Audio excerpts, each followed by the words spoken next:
Hello, everyone. This is Friday Night at the Barbell with your host, myself, Carson, Josh, and Bryant. And as always, Bryant, I'll let you introduce these awesome guests because you have the best introductions. So we have episode 6, and with us today we have Millard the Mule Peacock and Chris Papa Smurf Lentini. Chris is a strength and conditioning coach out of Trussville, Irondale area. He has a gym, Iron Empire, and he also has a cult following of Smurfs, all with their own nicknames, and that's why everyone loves him. Millard is a 242 competitor, and load the wagon is his favorite saying. That's pretty much all you ever hear out of Millard anyways. Anyways, Wagon. And where's the beer? Where's the beer? moonshine? Yeah. Chris, how's it going? Good. How are you? I'm good. Welcome to Tuscaloosa for the evening. Thanks for driving out. Yeah. I drove back from Mobile just for you, Thank you very so much. had to get it done. I think Josh, did you want to start us off with any questions, or how do you want to do this? So, one question Millard asked, and I had a couple other people ask it to me. How do you come up with your names for your athletes? Like the nicknames? Yeah, like the nicknames, yeah. It's really, I mean, honestly, it almost just happens with everybody. So, like, the either an event will happen in training or at a meet or something like that, or, just they're not ever contrived or thought about. It just happens. Like every single person it's so fluid, it's ridiculous. And then like everything seems to just stick correctly with that person's personality too. They're like, that does kind of make sense. That's me. So it's always been kind of like that. Yeah, it's a lot like normal sports nicknames. I mean, you see something happen on a football field, and all of a sudden that person is called Butters or whatever because of something they did. So Exactly. it's kind of the same deal. It makes sense. Josh, what's your nickname? The monster. The Monster. Monster. I think he needs to be BBW Smurf. Big bad Whitey, but you can infer anything you want out of that. Smurf. I Well, said names that do change. Yeah. Names do change. Wait, what did from you? time to Pog time. Smurf. PAWG Smurf. That's that would look good on a singlet. I don't know what your parents would say about Yeah. that, but yeah, it's a lot easier to explain the monster. We always start with a controversial question, Good. and you're the perfect person for this. So for you, I want to ask, is water wet? Is water wet? Is Only if you water touch it, I wet? guess. Water's only wet by feel, so it's not wet just normally. No, not until you break the surface tension. Okay, we get another engineer type answer. I feel like I got into a pretty heated debate one time about this, but I honestly can't remember what side I was on. But I'm gonna say sure. Water's wet. Sure. Yeah, I'll agree. It's wet. Yeah, it's got to be wet. Yeah, I would say it's wet as well. This is similar to like, I didn't even touch these jokes, but y'all just keep them. well, look, So fog, right, Josh? Yes, exactly. BBW. there's a lot of ways to exactly. explain wetness, and I think water has to be wet. It's like the definition. Yeah. Anyways, I think a lot of people want to know where the Chris Lentini of powerlifting started, how you got to this spot you're in now. Because I've heard a little bit about your background in athletics, and then just where does it go from when you started to how you got to where you are now? What's that movie? Very well. Where do I begin? No. So like I said, in grade school and everything, I was always small. So,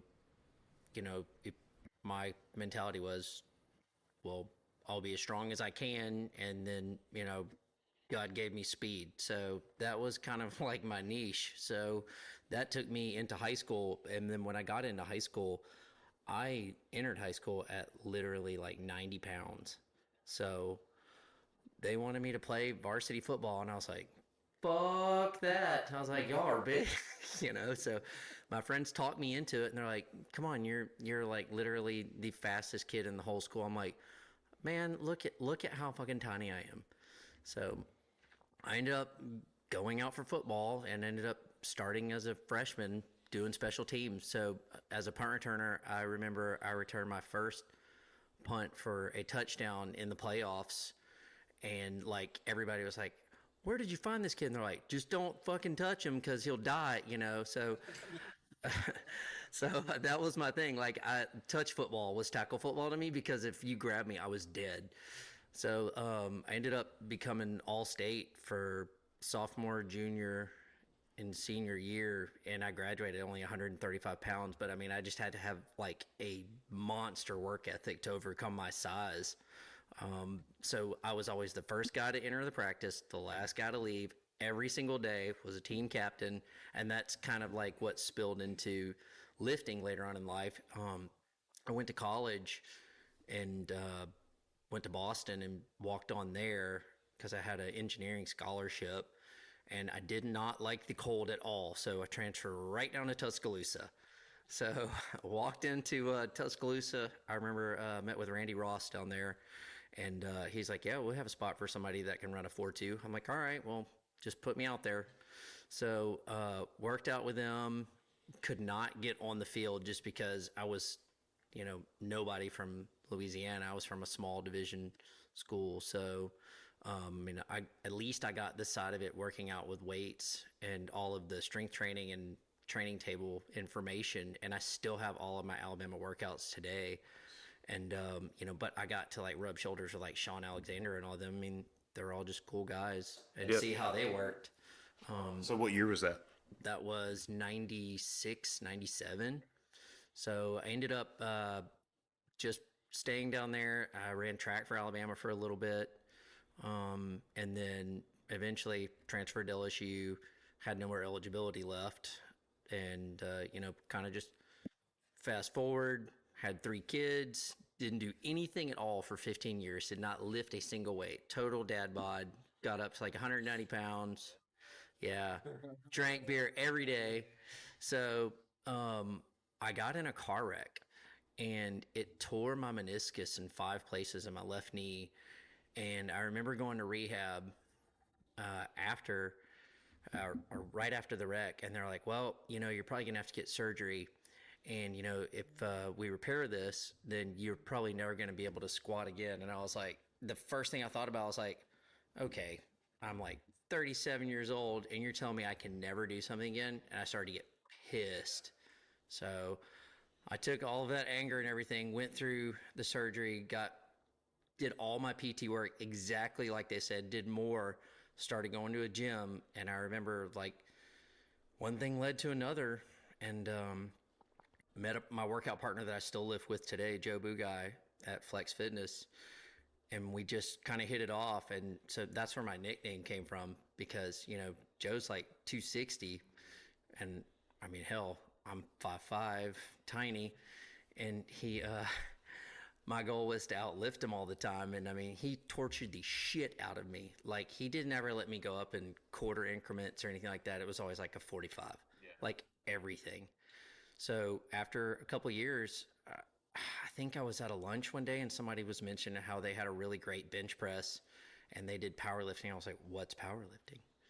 They're like, oh yeah, here's my record stuff. I think it was like APF record, state record. So I was like, well shit, I can almost bench that much, So I was like, maybe I'll give it a shot. So I found a meet up in Decatur, signed up for a USPA meet. I remember going to weigh-ins, and Charlie was hosting it, and I walked in, they're like, okay, you got your singlet? I'm like, yep. He's like, where's your other gear? I'm like, what's the other gear? I don't know what you're talking about. He's like, what about your shoes? I'm like, I got shoes on my feet right here. Like, that's it. And I got socks. I don't have a belt. I don't have shit else. I didn't know there was other stuff. So did that meet. I needed to have like an 1163 total to qualify for nationals. And I got like 1166. So I was like, okay, well, I'll go to Vegas in 2 months. So went to Vegas, probably added another 40 or 50 pounds on my total in 2.5 months. And then, really liked the people that I started meeting. And that was kind of it. And after that, I was kind of bit. And I was like, okay, well, I think I can do this. And, it seems to be fun. And I could be doing worse things. That was the way I looked at it. And then, fast forward 5 years through COVID. Now I have a gym and everything else. I mean, it's kind of surreal. And I've met so many amazing people. And it's like a tight-knit community. But, like, that community is globally based. So like I can have a conversation with somebody now through social media that's on the other side of the planet, and we can talk about something and then, try things out. So I really think social media was probably the greatest thing ever to happen to the sport.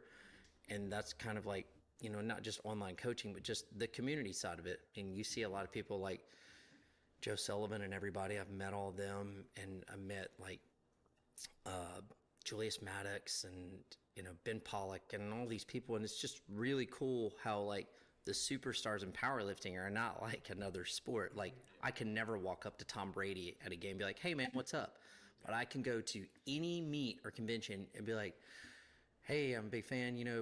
Saw you were doing this. Can you explain to me why you're doing this?" He'll be like, "Yeah, it's because of this, this, this, this, and this." I'm like, oh, that makes so much sense. So like, and all these people have degrees in kinesiology and stuff like that. And so like, I'm a sponge. So when I go to a big meet and I see somebody who's very headsy, I learn everything I can from them. That's why when I go to the American Pro as a coach in October, I'm just literally going to be in full sponge mode, and I'm going to absorb everything I can and then apply it to everybody that I know. And I'll help anybody, not just my athletes. I will stop and help anybody anytime. That's just how I am. Nice. That's good. You want to give us yours? Mine's short. Millard's intro to powerlifting.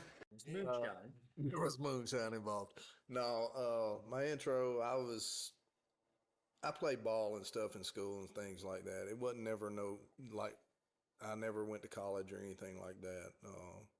I grew up a different life than that. Grew up hard and tough and worked. Granddaddy had us in the woods working, stuff like that. Well, I moved to Tuscaloosa, had kids. I was almost 300 pounds, went through a divorce. Whenever I went through the divorce, I decided to get back in the gym. And I dropped from almost 300 pounds to 190 pounds. Well, once I got down to that weight, I was still lifting, and some friends that did powerlifting asked me to try it, and I was like, I've never done it. I don't know anything about that. They said, but you're already lifting more than some people already. And I was like, especially at my age and weight, because I was already 40 years old. And I was like, well, sure, why not? I'll try it. Well, I tried it, loved it. Then I wanted more. I've always been one that wants more. I'm going to push the limit. I'm going to try and make everything that I have. And I found Chris online. And I messaged him, asked him to help me with my deadlift because my deadlift sucked. Well, I sent him a video of my competition deadlift, and he's like, you just pulled 535, basically stiff leg, RDL. He said, that's insane. So let's work on this. Let's try this, do this. And he corrected my form and my technique. And whenever he done so, I went from a 535 to a 585 instantly. And my goal was to make 600. And, well, we've surpassed 600. Right. Yeah, that was like your lifetime goal. Yeah, but we surpassed it quickly, and Yeah. I was not expecting that. I actually pulled 600 with a twisted disc and strained quad tendon. That was the most impressive thing that I've done, I guess you'd say. I don't feel shit though, so. Yeah, you're the one that loaded it. Yeah. Pretty easy on the other side sometimes. But it was a interesting day because I was already hurt, and he knew I was hurt, but he's like, "You got this. You're fine." So I went for it and ended up pulling it on a day I was hurt. Yeah. Powerlifting 101 there. Yeah, don't quit because it will happen.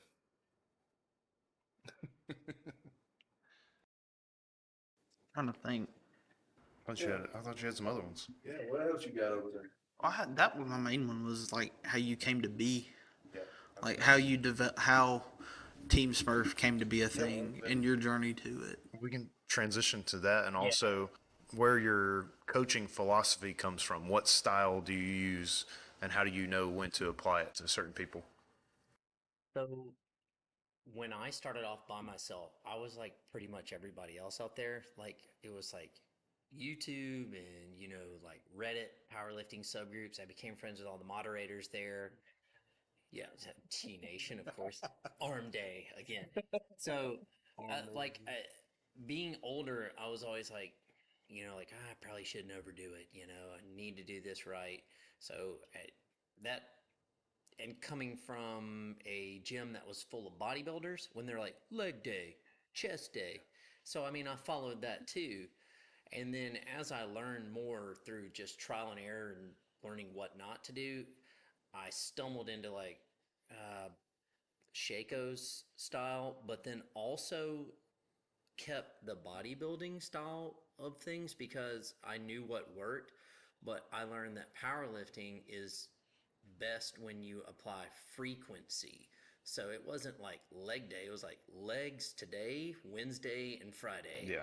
Shoulders this day, that day. Like you don't need to rest as much as people are resting. They are wasting their time. So if I can work out legs 3 times a week, well, at the end of the year, I worked out 66% more than you did. I'm going to kick your ass. Yeah. Like, and that's it. So I got 2 years more training than you did. And so once I saw how my numbers escalated immediately just by changing the frequency and volume, even though I didn't really max out. Like to me, I would just go more.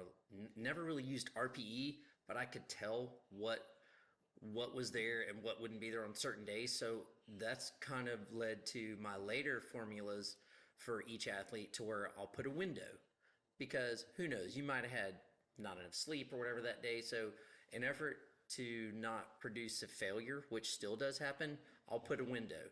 And whenever I get a message like, this is flying, what do you want to do? I'm like, step on it right now. Let's go see what's there because not only is it the physical adaptation, but you're getting the mental adaptation to it as well. And you know the difference between heavy and really fucking heavy. So that helps you when it comes to a meet because in a meet, you are going to have to do all 3 lifts in one day. And that's another thing that I learned through trial and error of myself. Fridays is SBD because when you condition your body to be able to do a whole meet in 3 or 4 hours, you're going to beat everybody else. And now I've seen that the American Pro is actually adapting that same format. Their main days now are SBD. You get 20 to 30 minutes between lifts, and it's time to roll again. They said they want conditioned athletes. So that's awesome because that builds the sport more into a media-based sport now because you've shortened the window. There's not people just sitting around all the time. There's action, and that's what they need to do in order to take our niche sport and get it a broader base and get it onto, I guess other avenues such as TV, which I mean, there's been sporadic things here and there. WPO. Yeah, I mean, it could happen. So, and especially with the way everything is now, like you could have, let's just say Hulu, for example, have a powerlifting channel. Like you could actually feasibly do that now. Yeah. Whereas before, it was like, yeah, you're never, if it's not ESPN, nobody's ever going to know this existed, Exactly. Yeah, Nobody, that's not made for TV, You have to keep people interested. You can see it in other sports too. I mean, that's why baseball's what they shortened the pitching time or whatever, and then football is all offense now. They moved the kickoff back. All the things they're doing now is to speed the game up and more points, points, more eyes. And powerlifting is going to be the same way.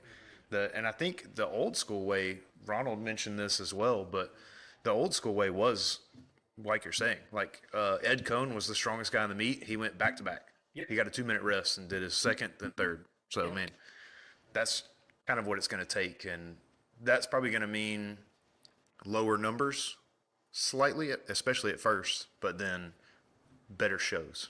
For sure. not conditioned for it.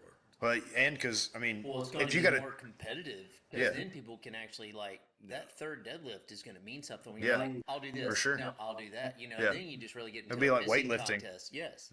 And weightlifting's the same way because you have the short rest time and it's harder anyways. You can't produce max force with a clean like you could a deadlift, but when you have 10 minutes, that makes a huge difference on rest. You know, people aren't going to be as strong probably ever if you're doing 2-minute rest between lifts as opposed to 10. That's like in different jobs as well, though. You Yeah. think about the jobs that everybody has, they've worked all day. In some cases, he works outside. I work outside. Chris does sometimes. Sometimes work in a hot shop sometimes. I just walk away from the air conditioner every now and then. Yeah. But, you know, that also takes a lot of energy out of you. And you go to the gym and you're training for another 2 to 4 hours, you know, you're trying to give it everything that you have. So, I'd say you're pretty conditioned. You know what I mean? Like you have an advantage in conditioning over other people for sure. And you're working out in the sun all the time in the heat and then going to the gym anyways and doing the damn thing, especially if you have an SBD day that day too, you know? SBD, with Chris, SBD is death anyway. Hell. So. Hell on earth. It's good. Can't wait till this podcast's over, by the way. I know you can't. I've seen the workout. And that's kind of another thing too. Like when it Bean's the chip on my shoulder type person, and I've always worked out with people stronger than me. I always have. And like tonight, I'm probably gonna do their numbers. That's just how I'm just competitive like that. Like I'm like, fuck it, I don't care if I'm giving up 75 to 100 pounds. So I'm just gonna fucking do their numbers. Like that's just me. I think the advantage in powerlifting is you can do that. You can just kind of push it a lot more than. In some ways, you can push it more than other sports, and in other ways, you can't. Like on meet day, or even in the gym, when something's not there, like you can't just say, "Oh, I'm going to put in 110% effort and just go all day." It doesn't work like that. In football, baseball, basketball, you can do that. You can be like, "Oh, my shot's not going in basketball, so I can just play more defense." In football, it's like I can run my route better this time. You know, there's lots of ways to get around it, but in powerlifting, it just doesn't work that way. But in the gym, you definitely can feed off other people and competitively and try and do more. Difference from our gym where we're at now at Strong. Whenever you're at our gym, yes, there's people in there that, you know, cheer you on to make your lifts and so forth. But you go to Chris's gym, it's just a total different atmosphere and things come out of nowhere. That's where I ended up pulling 661 and didn't have a clue it was even there. But, you know. And jeans. And jeans. And a button up. We'll say dressed as Jeffrey Dahmer. Okay. I just wanted to take some pictures. I just wanted to take some pictures. Question for y'all. So just me personally, Brian, Josh probably, he always asks this, but I'd just like to ask with like people that have kids, because me myself, I have young kids. So just with life going on, with like your job, you have kids, all the responsibilities you have, how do you juggle everything with staying competitive at a high level while also doing everything else that you guys do? I'll let you go first, Millard. That's a good one. You have to have some help at home. You really do. And not to mention my kids are older, so they, you know, I can't leave them for a few hours by themselves. Not the one that's in her belly right now. Yeah, but that one is on the way. Okay. It's baking in the oven, all right? I'm too old to be having any more, but here I am. Nothing to worry about yet. Not yet. I hope it's twins. Not lucky. You're gonna be at the gender reveal though, so don't worry. You'll find out. My sister's doing it. Boys. Oh, by the way, I did put in a request for your wings. Okay. Thank God. That's the best chicken we've ever heard. Where at? My Where? sister cooks. Oh. I was on the strict diet to make weight for the meet, and I had one. I was like, "Fuck it, I can wait a little bit longer." My sister can cook. Yes. So finish answering. The balance is you have to have help. It's not easy. You have to work together. Sometimes I even have to go home and get the kids or whatever the situation may be. I have to work around them. If my son or my daughters have a cheerleading at a game or whatever, I have to go do that. So I take and put my workout off for that day, and then come Saturday or something, whenever I'm off, or the next day I'm off, I pick it up then. Chris is definitely going to ask you, though, if you don't send him your videos, hey, did you work out yesterday? He's going to hold you accountable. So, because he does train good athletes, and he's really good at what he does. So, now how do you juggle all this? Oh, I forgot your wife lives at home. Yeah, but And she's got your credit card. I get up early in the morning. I'm always on go for me. Like 4:30 up in the morning. I do a little bit of programming and video review then. So now I started going to the gym at 5 in the morning, and I'll do a workout or stretch routine early in the morning. Go to work at like 6:30, work till 4, get off, go straight to the gym, do my group session there, then go home, write more programs. Like basically the easiest thing to do is cut down sleep and eliminate television. And like that's how you get time. So Yeah. that's it. Like So sacrifice. exactly. But I mean, yeah, like Anything. yeah, I just have gotten so used to this that it's just normal to me. So it is nice though to unplug sometimes, but it's weird to unplug, and I'm like, wow, my phone's not going off like 3,000. Like, I mean, any given day, I'm having conversation with 50 to 60 different people, Like when all we the go time. to the river and you lose signal. Yeah, on purpose. Yeah, Yeah. yeah. It is, a little digital break. Yeah, but the other side, like Millard was saying, at my gym, like my wife and my kids come to the gym too, though. So, Yeah.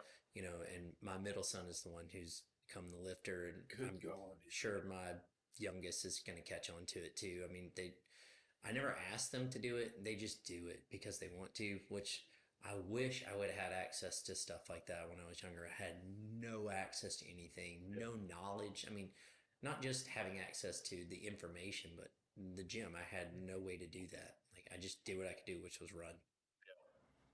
We kind of talked with Ronald Tarvin about that yesterday or last week as well. Like the access to not only training is easier, and then the access to information is like so much bigger than it used to be, even 10 years ago. Right. Yeah. Yeah, it was like it used to be, people would in high school they would plan to play sports in college or after high school. If you're an athlete, it was like playing a sport in college. But now you have kids in high school that are power lifters, and they are like, when I graduate high school, I want to power lift. Like that's what I want to do. It's not like whereas you'd have college athletes before, like Ronald, that competed in athletics, and then after those no other options, they're like, well, what do we do now to be competitive? Yeah. Or like Jawan, Right. Yeah. Juwan Garrison. Yeah. Same way. absolute freak. Yes. Yep. Out of nowhere. Yeah. Playing semi-pro football at one point. Mm-hmm. Yeah. Now. And it was like, well, what am I going to do now? Yeah. Now. Oh, I'll just be Top 5. yeah, ever. But that segue into what you were saying, my middle son is like that too. Like he's just bit by it. He's like, if I go to college, I'll just go lift. And I was like, they'll pay for you to go there if you're good, and that's crazy. He has come a long way since he started. He has that mentality though. Like he has a different switch. But I mean, I know where he got it from, but it's just weird to see like those things manifest into your children. Because it's innate, just like intelligence. Like you can't teach somebody that, and I have a few athletes where I know they have that extra gear, I guess you could say it is, and you can't teach grinding to anybody. Like most people are gonna be like, and put it down, but somebody who's just got that fucking grit in them and will just keep going. Like that shit gets me so hyped. I'll be fucking like crying. I mean, like, holy fucking shit, that was like 10 seconds long. You know, I mean, that's how I am. I mean, like, I just love that. I think it goes beyond that. Even I know different example of the same thing is the most recent video that kind of went viral of the bodybuilder that passed away and wherever the fuck it was at. Egypt or whatever it was, Middle East somewhere. But either way, my brother actually sent that to me, and he was like, "You need to chill and stop doing all this stuff. I don't understand why anybody does it." And I was like, "Well, you just won't ever understand then. Like, I'm not gonna stop just because one guy died. That's like literal 1 in a million." Look, let's be honest. Stop driving a car because Yeah. it's way more dangerous. Because then you're worried exactly. about it'd be like somebody having a squat bar on their back and running at you. Yeah. Okay, so like that's a lot more dangerous than you actually having control. Now, not knowing what to do with it and having an experience, that's anything. Yeah. Anything. You can fall off a ladder and die. Yep. You know, I mean, you should know. Drown in a puddle. Yeah. You know. I mean, humanity teaches one thing. That's like, okay, where's the exit? Yeah, Like, yeah. that's the first thing you need to. Yeah. You know, I mean, we do crazy shit, but I mean, it's always within a modicum of safety, like in a sandbox. You don't want to be stupid. Yeah, as safe as you can be. Sandbox at? Well, I'm saying you got spotters. You know, Yeah, you're as safe as you can be. yeah. I mean, Yeah. I fuck around a lot, but I mean, I also know when like, okay, I'll be like, get on the other side. Hold on, you know? no. I remember somebody was supposed to be spotting me one day, and they were sitting over on the other side of the gym. Oh, I got you, no problem. Jesus was behind you. You're I fine. can spot you right here. Yeah, spot you from over here. Yeah, just throw that shit on the Paper floor. joke. Yeah, yeah. Because he's literally on the other side of the room. He's like, I did have a megaphone though, so Yeah, I mean you were. yeah. I mean, I was calling Prepa- cues. you were I was prepared. Like, back, It's- motherfucker, back. It's really his fault because you were Yeah. prepared. Exactly. Yeah, yeah. I can do it. That's what, my friends ask me that all the time. They're like, "Are you still fast?" I'm like, "Fuck, I guess. I don't know. I don't run anymore, but like I'm way stronger than I used to be, so it's probably still there. I'd probably be sore as hell." Fast-ish.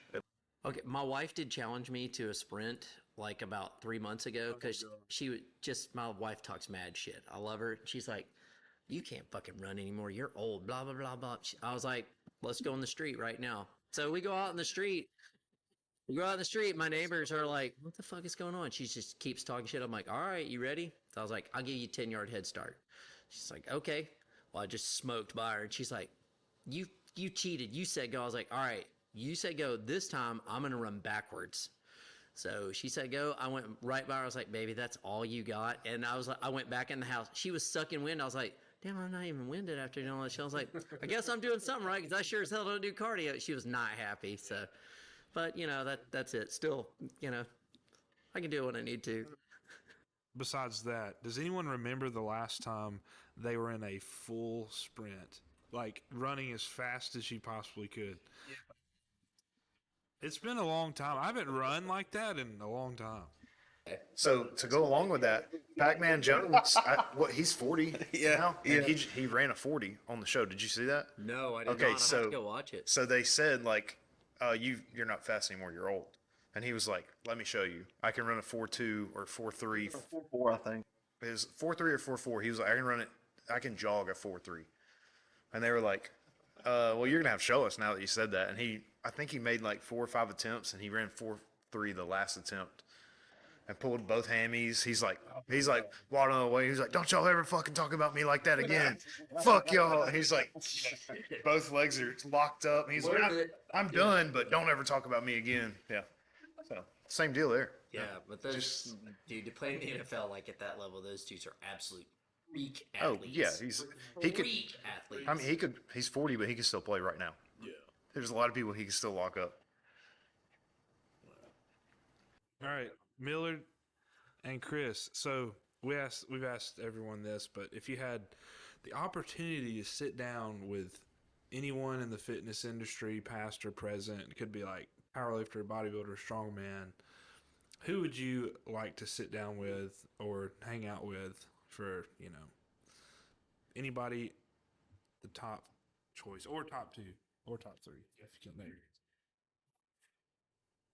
I guess the main one I would like to actually meet in person would probably be Louis Simmons, which is gone now. You know, he trained some of the best lifters there ever was. And there's a lot of people that still do his training. Uh, I would like to know how in the world at his age he was still deadlifting over 700 pounds. You know, it was just insane.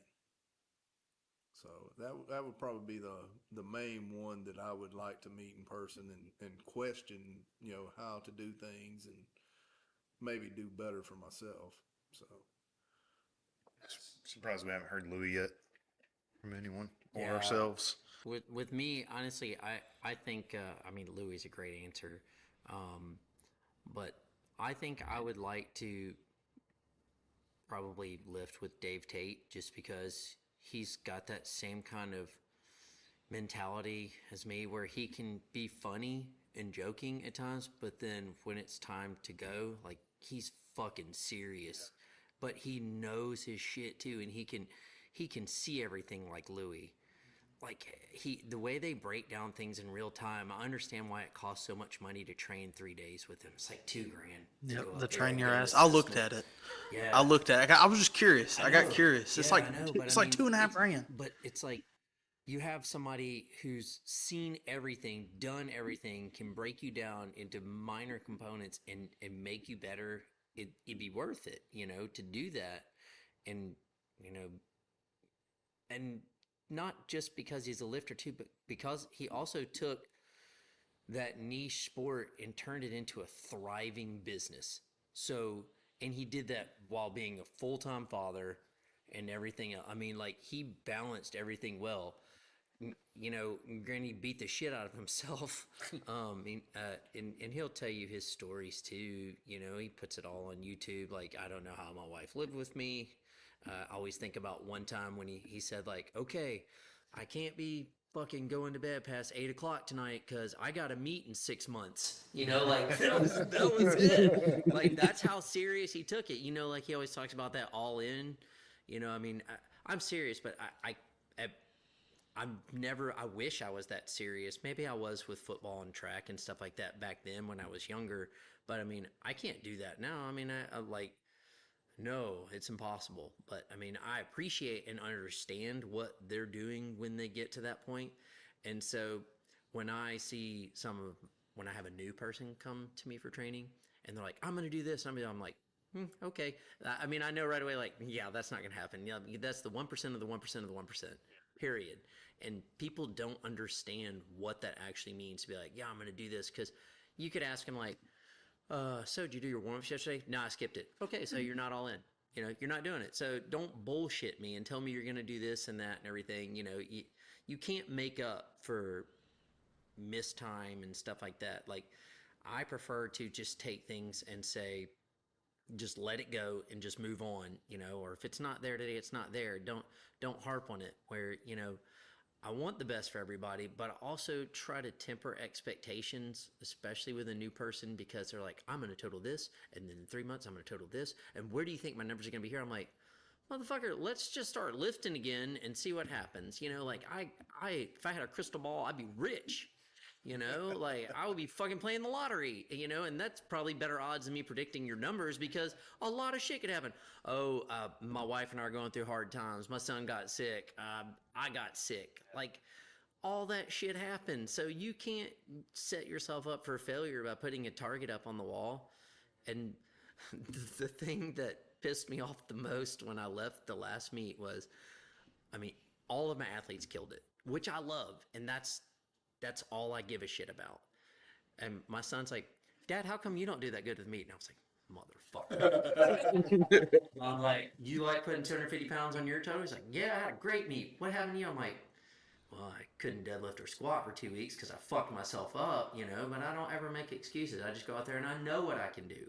It's me going out and showing everybody else what they can do and calling those numbers and shocking the shit out of them because everybody does that with me. They're like, I don't want to know what's on the bar.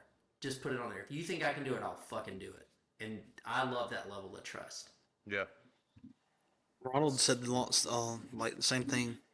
Remember last week he was talking about he would rather see his athlete succeed more than himself. Yeah, I think that's That's most coaches, I would imagine. And you recently had an athlete that was asked to back out of a one of the lifts just so that they could win, and I laughed so hard at that one. Yeah. No. Millard was offered cash money to back out of bench only at nationals. I'm just not made that way though. Yeah, you didn't know that? you didn't know that? The guy literally messaged me and asked me to back out of bench press only in the 242 so that he could win it. And then when he didn't do it, the guy ate himself up to another weight class. Yeah. What an animal! Yeah. Beast. So I was like, that's what, I just can't do it. I'm not made that way. If you want it, you got to take it. So was he able to get a record in bench only in 275? Yes, he did. I'd say I'll do it for $100,000. I would have done Not it a for. cent less. I would have done it for much less. He offered to pay my entry. And I was like, no, That's not if enough. If you want it, you got to. You got to take it from me if you want it. And I didn't even bench my normal bench at that meet. So. Yeah. Beta males at nationals. That's USPA for you Yep. now. Yep. And that's one thing I kind of like going with, like, I won't say like, I guess my crew, but like the team, we all travel really well. Even at like nationals, I had 8 people in it, and we had a bunch of people that came down just to, be there with us and help too. So it helps run everything much smoother having a group. And being a meet in Alabama, I might have 25 people there. Like, as a lifter, you don't have to do shit. Yeah. Like, all you have to do is lift because somebody's already loading your attempts. They got all your warm-up sheets. They have everything done. You don't have to do anything except know, oh, it's my turn to go. Like, and then that's it. Like, you're completely dedicated to that moment. And, I try to give that full experience to every single lifter that I have, and just let us drive, because we do it every day in training with the same people, and they know me backwards and forwards, and they know how we roll through things, how long, so you have a totally green lifter who, like I was, and had no clue how to do shit, and I try to help facilitate and get rid of that, and I mean, yeah, it's like a Cadillac experience, but I mean, that's kind of what we want to show them, like, how fun the sport can be when you don't have to stress out, like, here's how you need to make weight. Here's what you need to bring with you tomorrow. Like, I have all that stuff down pat, and we'll tell people, like, don't eat that. Don't, like, Yeah. don't make the mistakes I made. Let me make all those things. You just go lift. I think earlier I said cult-like, but it's in an endearing way. Like, you just have, even if there's one lifter, you'll have 10 people there. Yep. Everybody's supporting everyone, but at the same time supporting your team. And Which is hell, we'll cheer always for cool to people see. we don't even know that That's we what just I'm met saying, too. yeah. I mean, that's it. Like I said, I don't know how many bars I loaded and unloaded at nationals and Yeah. warm-ups for people that I've never met or may never meet again, just because I know how stressed out they are. I can see them, because, like I was telling y'all before we started, people are like, I need this many kilos. I was like, dude, let's just put this on the bar. Just roll with it. What's your opener? All right, you'll be fine. Like, just go with it. Don't stop freaking out looking at your phone every 3 seconds, because you need to pay attention to what you're doing. Like, make sure your knee sleeves are not touching your socks. Like, Yeah, shit first. like that. Yeah. Like, is your singlet on? Like, that's what you need to be worrying about. And it's also good to have extra hands for you to be able to go where your lifter's at lifting, and while the others are warming up, you have somebody that can help them warm up. So, it's also good to have that. Bunch of assistant coaches. Yes. Yeah. That Yeah. knows Really. how he is and Yeah. how he wants things done. And Chris is very personal with all of his athletes. He knows them on some kind of personal level at some point. So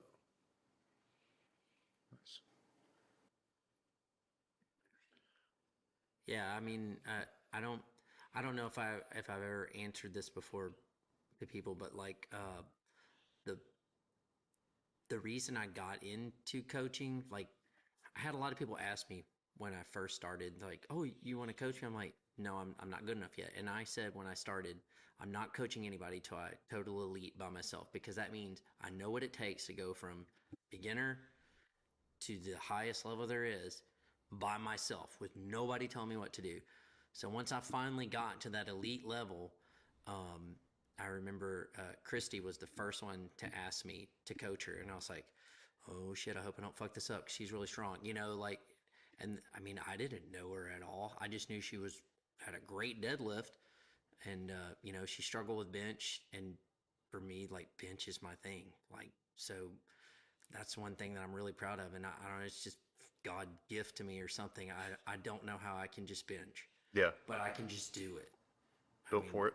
Yeah, and I mean, at my weight, doing 400 pounds is very unheard of. But I mean, I've done it a few times. I want to do it in comp where it matters. But I mean, I've done it before, and you know, and going into it, seeing everybody else achieve things, like, I mean, even Josh, like watching Josh when he first came to me, and he was struggling with like 315.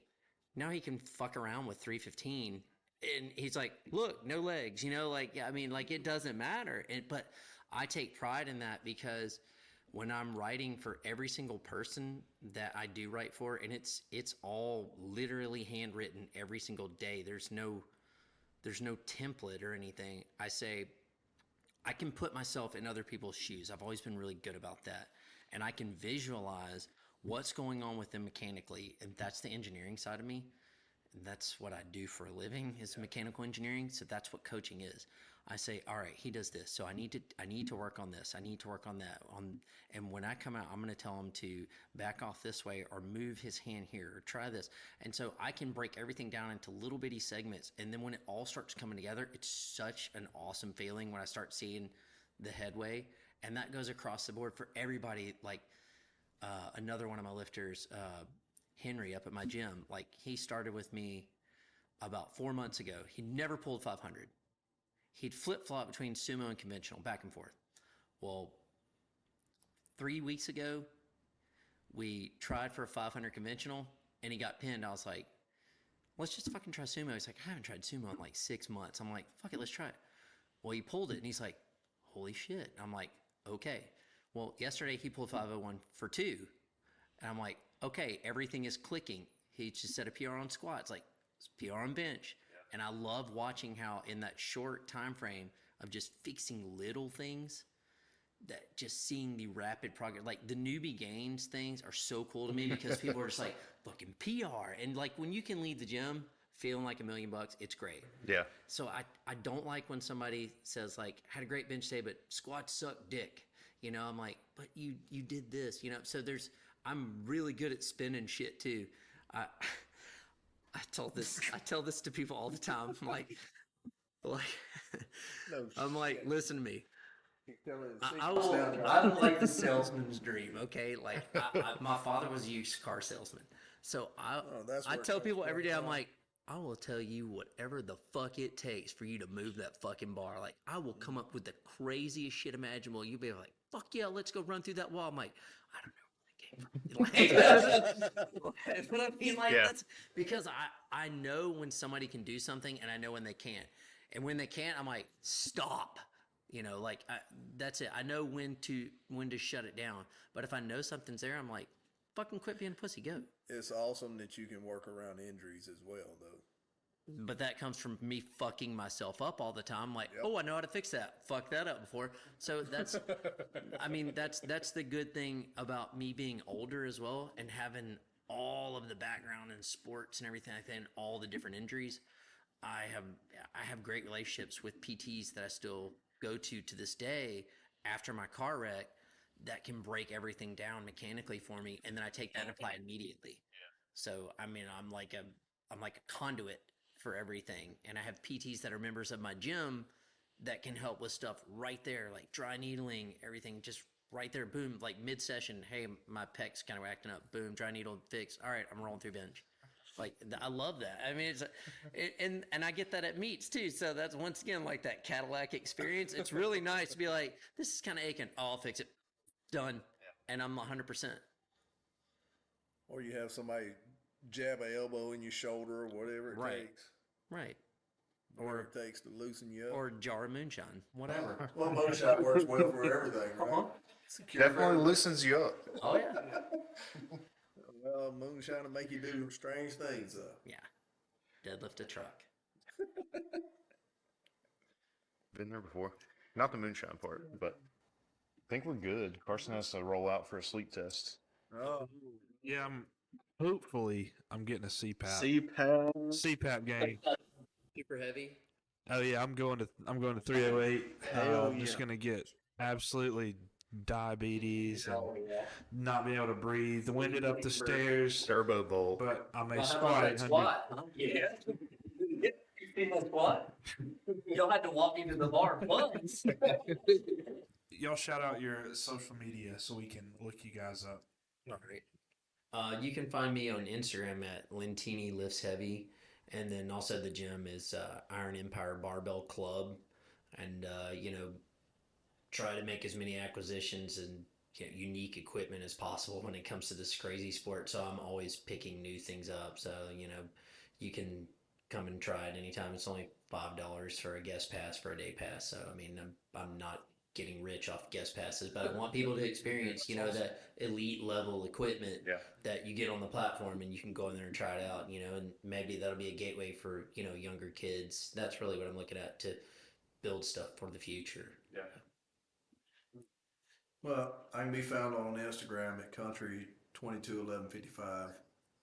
Yeah. That's the one. Which is his age. Yeah, you add it all together and divide it by 55 or I something. know I wasn't going to try to shout that one out because I couldn't remember the numbers.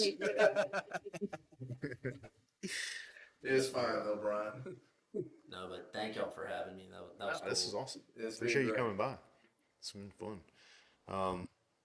Yeah, so that's been your Friday night at the barbell with Josh Sellers, Carson Wendell, Bryant Wood, and the Smurfs.